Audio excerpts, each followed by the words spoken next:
Bonjour tout le monde, bienvenue sur Curiosité, j'espère que vous allez bien. Bienvenue à nouveau sur ma page si vous êtes déjà une abonnée et si vous êtes une nouvelle abonnée, donc je vous souhaite la bienvenue. Donc aujourd'hui, on va parler un peu de mon histoire, de mon parcours capillaire pour vous expliquer un peu comment j'ai abouti à être une naturelle quand c'était pas prévu. Donc j'ai commencé du tout début bien sûr, mon enfance, tout le tralala parcours avec la permanente.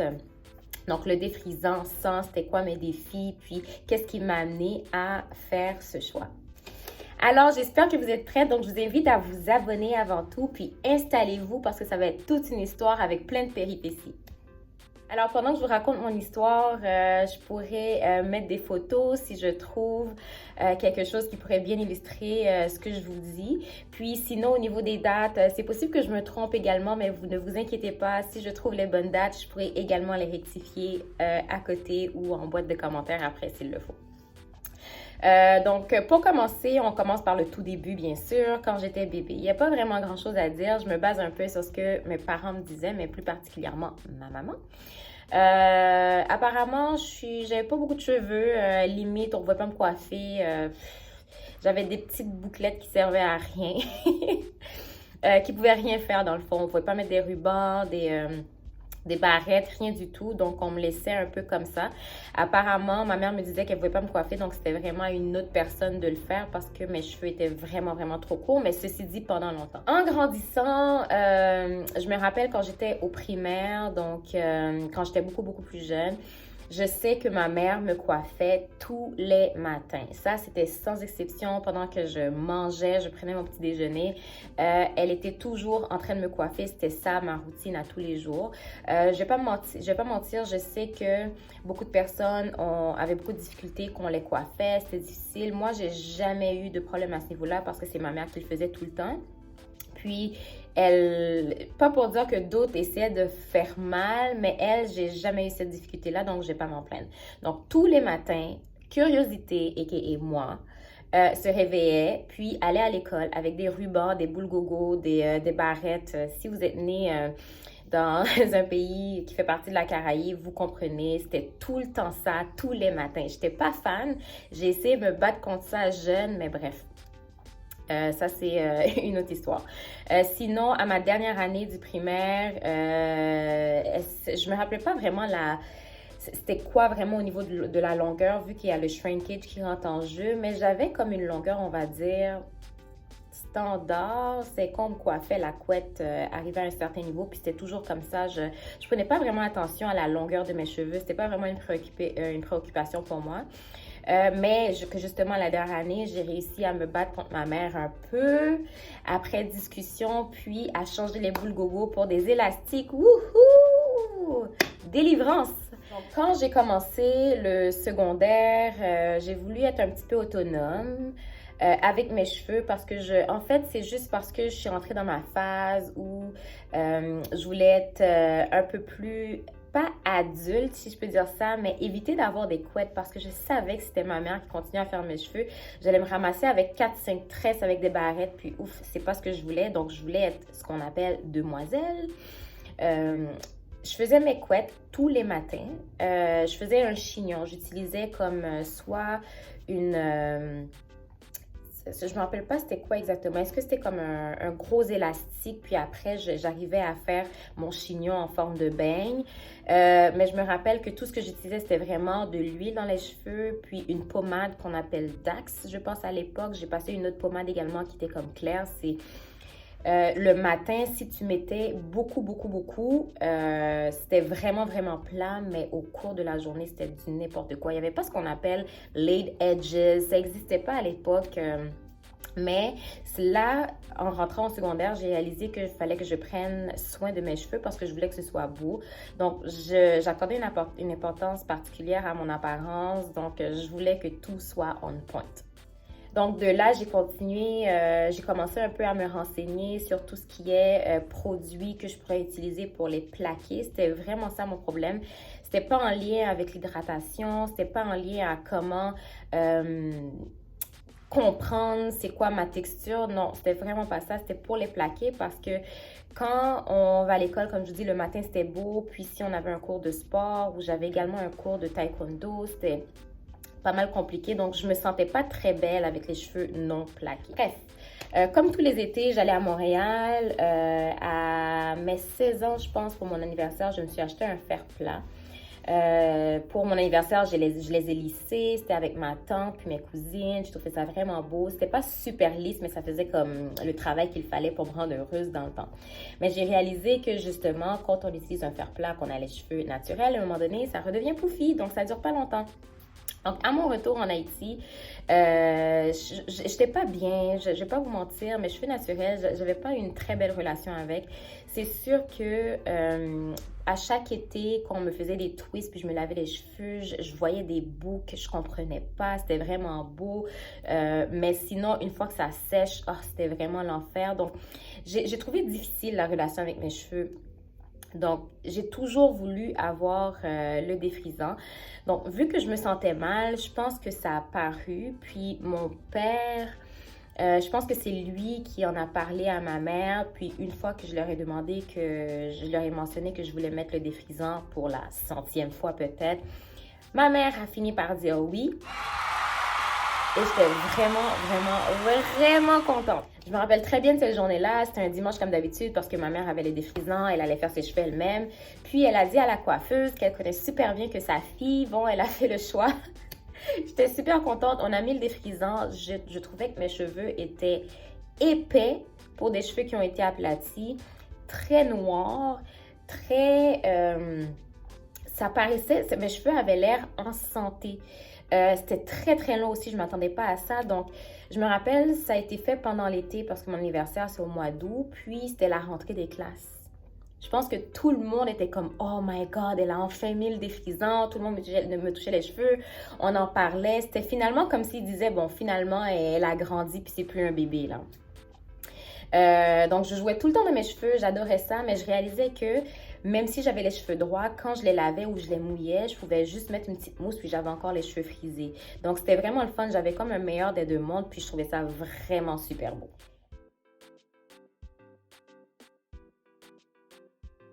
Donc, comment je faisais? Je mettais la permanente à chaque mois. Évidemment, mais entre-temps, je les lavais à toutes les semaines religieusement, puis je faisais un masque. C'était un masque, je pense que c'était ORS Olive Oil, le Hair Mayonnaise. Je pense que mes cheveux adoraient ça, puis je les lissais après. Donc, c'était ça à tous les dimanches. Pas nécessairement dimanche, mais à toutes les semaines, religieusement. Je trouvais que mes cheveux avaient poussé. Je ne sais pas ce que je faisais, mais je sentais que mes cheveux avait beaucoup de vie, mes cheveux étaient longs, ça brillait, même si j'utilisais un fer plat tout le temps, mes cheveux étaient tout le temps au vent, donc peu importe ce qui arrive, je ne sais pas si c'est parce que je donnais un traitement un peu protéiné à toutes les semaines qui gardait, mais j'utilisais également un heat protectant, peut-être que ça fait la différence, donc j'utilisais la chaleur, mais en étant sécuritaire, je ne sais pas. Donc, je pourrais pas vous le dire. Puis, ça a encore duré un temps. Puis là encore, j'ai encore déménagé à New Jersey. Il fallait que je cherche un autre salon. J'ai réussi à trouver un salon latina où ils ont bien pris soin de mes cheveux. J'avais pas à me plaindre. Puis, une fois que je me sentais à l'aise d'avoir trouvé, au niveau capillaire bien sûr, d'avoir trouvé ma coiffeuse, un salon, je me sentais plus ou moins établie. On me dit que je retourne en Haïti, puis il fallait encore que je déménage. Puis de là, je suis venue à Montréal, bien sûr. C'était encore un problème avec mes cheveux. On nous avait référé à une coiffeuse qui littéralement mettait la permanente. Elle ne pouvait pas très bien coiffer. Elle était bonne en termes de soins, mais tout ce qui pouvait me convenir en tant que jeune, dépendamment de ce que je voulais faire, mes cheveux, ça ne correspondait pas. Puis vu que c'est moi un peu qui payais mes visites chez la coiffeuse, je trouvais ça vraiment cher et dispendieux pour les résultats que j'avais. Donc, je me mettais à faire des recherches pour en trouver d'autres. J'ai même essayé un salon libanais. C'était vraiment deux messieurs libanais qui ont fait mes cheveux. C'était compliqué. Ils ont fait plein de choses tout croche. Donc, je me suis dit, ben ça suffit. Je prends en charge mes cheveux. Puis, j'ai décidé de dire, j'ai pris la décision que ma mère m'applique la permanente. Je trouvais avec ma mère qu'on avait une très, très bonne collaboration. Ça fonctionnait bien. Je pouvais lui dire exactement ce que j'aimais, ce que je n'aimais pas, puis à quelle fréquence qu'on devait le faire. Donc, c'était magnifique. Je perdais pas mon argent. C'était juste acheter la boîte, puis elle me le faisait. Puis elle prenait attention. Elle voulait mon bien, donc elle faisait pas n'importe quoi. En tout cas, c'est cette année que j'ai découvert YouTube. Puis la première personne que j'ai suivie, c'était Pretty Witty 77. Oh mon Dieu, je pense que quand j'ai découvert que je pouvais trouver toutes les informations sur YouTube, je pense que mon cerveau a fait comme... Elle avait sa routine capillaire, elle avait fait un leave-in fait maison à base de conditioner. Je faisais tout ça, mes cheveux étaient en train de pousser, mes cheveux étaient en santé, c'était beau, j'avais pas à me plaindre. Mais quand elle a pris la décision d'essayer de faire le Texlax en fait, c'est défriser les cheveux, mais pas à un point que ce soit nécessairement droit. C'était juste assez pour que ça puisse être droit, mais pas beaucoup. Donc, ça gardait un petit peu la texture là-dedans. Donc, je me suis lancée là-dedans aussi avec ma mère. Donc, vu que j'avais les cheveux extrêmement droits, il fallait commencer le processus de Texlax. Donc, pour les autres défrisantes qu'elle a dû appliquer, elle a dû s'ajuster, donc la minuterie et tout. Donc, ça fonctionnait bien. Tranquillement, je coupais les pointes qui étaient vraiment très, très droits. Puis, c'était vraiment le Texlax qui était de retour. J'étais en amont avec mes cheveux. Ça fonctionnait très, très bien. Vraiment, cette année-là que j'ai appris à utiliser les flexi rods, de faire les rod sets, tous les bigoudis qu'on peut utiliser sur les cheveux, tout ce qui est expérimentation et tout. J'ai trouvé ça vraiment, vraiment bien parce que j'ai adoré cette période-là. C'était bien. Là où je pense que ça a commencé à clocher, c'est quand j'ai voulu justement à faire le stretching. Donc, je me suis lancée à faire du stretching parce que Pretty Witty 77 le faisait, mais je ne comprenais pas vraiment. Elle avait une façon de le faire, puis moi, je le faisais aussi, mais ça n'a pas très bien fonctionné. Donc, quand je faisais mon stretching, j'arrivais à stretch. On va dire, au lieu de mettre la permanente tous les 3 mois, je le mettais tous les 4, 5. Donc, je le poussais un peu. Donc, j'attendais qu'il y ait une petite texture. Puis par la suite, je mettais la permanente pour les rendre plus forts. Mais moi, je le faisais mal. Parce que oui, je faisais mon stretching, mais je ne faisais pas attention à la ligne de démarcation. Puis c'est là que je pense que mes cheveux ont commencé un peu à casser. Ça poussait de façon générale, mais ça cassait en même temps. Donc, la partie qui était vraiment, vraiment longue, je pense que c'est à cette période que j'avais les cheveux super longs, plus longs que d'habitude en fait. Je réalisais que oui, c'était comme fourni ici, mais oui, c'était long, mais c'était fin. Puis c'est également la même période que j'ai expérimenté... dans le fond, ce qui s'est passé au milieu de mes cheveux, à l'arrière, j'avais comme une chute, je pense. Je ne sais pas ce qui a provoqué, je ne sais pas si c'était le stress, mais je sais que quand je me coiffais, j'avais beaucoup de cheveux par terre, puis beaucoup de démangeaisons également sur le cuir chevelu, mais c'était vraiment centré à quelque part en particulier. Donc, vu dans ma tête, moi, tout ce que je voyais, c'était que mes cheveux poussent. Est-ce que c'est fin? Oui, mais ça va s'arranger éventuellement. J'ai continué à pousser mon stretch. Je pense que j'ai fait un stretch de vraiment plus longtemps que d'habitude. Et pour m'aider à faire ce stretch, j'ai été mettre les tresses. Donc, j'ai fait des twists. Je pense que c'est la pire décision que j'ai faite de toute ma vie parce que je ne savais pas comment prendre soin de mes cheveux dans des twists. Puis, ça a été fait par une madame qui les avait serrés vraiment, vraiment beaucoup, qui prenait des petites quantités de cheveux puis mettait des grosses twists là-dedans. Donc, quand j'ai défait mes twists, je pense que c'est là que je me suis dit, OK, ça va mal. Parce que quand je les ai défaits, pendant que c'était sec, puis ça faisait comme 2-3 mois que ça n'a pas été démêlé, j'ai pris le peigne, puis je me suis mise à démêler. Donc, vu qu'il y avait déjà, j'avais fait un stretch de longtemps, donc la ligne de démarcation qui est très, très fragile, puis que je démêle mes cheveux sans eau, sans conditioner, sans rien du tout. Je ne sais pas qui m'a envoyé, il fallait me le dire. J'ai tout cassé. Et là, je me suis dit que j'ai merdé. Fallait que je les coupe. Donc, en décembre 2015, j'ai mis la permanente exactement. C'était le 3 décembre 2015. Ma mère m'a mis la permanente. Puis, je suis sortie, j'avais les cheveux vraiment à tous les niveaux parce que je les ai cassés. C'était vraiment du n'importe quoi. Je lui ai dit de tout couper au niveau du cou. Puis, j'avais jamais eu les cheveux aussi courts de toute ma vie. J'ai essayé d'être confiante avec cette coiffure et tout, mais ça n'a pas duré longtemps parce que je suis pas habituée. Donc, j'étais vraiment fatiguée, je trouvais mes cheveux étaient faibles, étaient pas très beaux, étaient sans vie, c'était vraiment magané. Donc, j'ai pris la décision de refaire un autre stretch de 2-3 mois, même plus. Puis, pour en profiter, pour en prendre soin comme il le faut, pour regagner les cheveux que j'avais avant. Peut-être pas au niveau de la longueur, mais au niveau de la santé, c'est ce que je voulais. Dans le fond, si je dois être honnête avec vous, le retour au naturel, si on passe à l'autre étape, c'était vraiment contre mon gré. J'ai été prise au piège par ma texture de repousse. C'était vraiment un piège. Donc, ce qui s'est passé, c'est que j'ai dit que j'allais faire un stretch de 3 mois, de 4 mois, de 5 mois et de 6 mois. Puis, arrivé au 6e mois, j'avais tellement de repousse, mes cheveux étaient tellement forts au niveau de la racine. Puis, vous savez qu'on fait techniquement notre transition. Plus on a de racines, plus on réalise que la pointe de nos cheveux est sans vie. Donc, c'est ce qui s'est passé. Donc, j'ai été prise dans mon propre piège.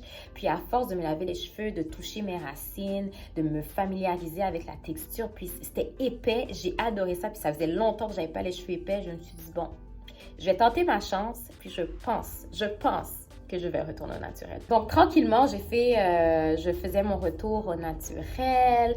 J'appréciais de plus en plus ma transition. Plus je voyais des racines pousser, mes boucles. Je parlais même pas de boucles à ce niveau-là. Juste le fait que c'était épais. Je me dis, oh, ça m'a manqué d'avoir autant de cheveux au niveau des racines. Je trouvais ça vraiment bien. J'apprenais un petit peu plus. Je faisais plus de recherches. Là, officiellement, là, j'allais suivre des blogueuses et tout qui parlaient de cheveux naturels pour bien comprendre.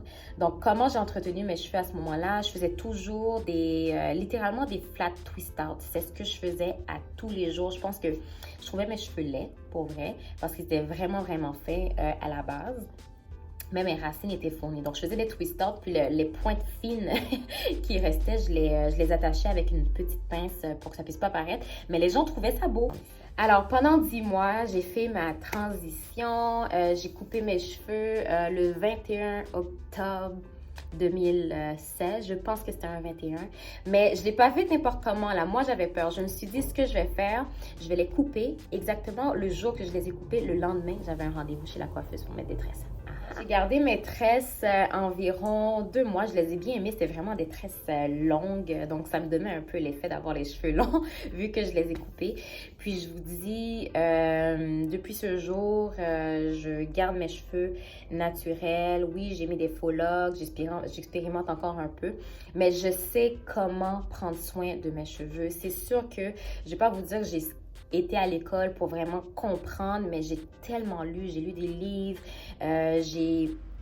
en plus encore, oui, je me renseigne encore sur YouTube, mais je lis beaucoup. J'essaie d'aller chercher l'information scientifique avant de me fier à ce que quelqu'un dit parce que je veux savoir quel effet que ça va avoir sur mes cheveux. Donc, c'est de là que j'ai voulu commencer ma page pour justement vous expliquer puis éviter de faire les mêmes erreurs que moi parce que moi, je pense que j'ai quand même fait, c'est des erreurs, je vais dire bêtes parce que si j'avais quelqu'un qui me l'avait dit ou qui l'avait déjà vécu, j'aurais pu m'en passer puis peut-être même, j'aurais pas fait le retour naturel, mais je ne regrette vraiment pas. C'est la meilleure décision que j'ai prise. Mais tout ça pour dire que c'est pas mal ça mon parcours. Je pense avoir eu du vécu. C'est sûr que j'ai pas expérimenté au niveau des couleurs, mais pour les autres choses, je pense que j'ai beaucoup vécu. Donc, si vous aimez ce genre de vidéo, laissez-moi savoir. J'ai trouvé ça pertinent de vous le dire parce que certaines personnes pensent que me connaissent pas vraiment par rapport à mon histoire. Puis vu que je parle de cheveux tout le temps, donc je trouvais que c'est le strict minimum. Donc, merci beaucoup d'être avec moi aujourd'hui, d'avoir écouté la vidéo jusqu'à la fin. Je sais qui vous êtes, là, les personnes qui restaient puis qui me supportaient. Donc, je vous fais de gros bisous. J'espère vous revoir pour une prochaine vidéo. Je vous aime et n'oubliez pas de vous abonner.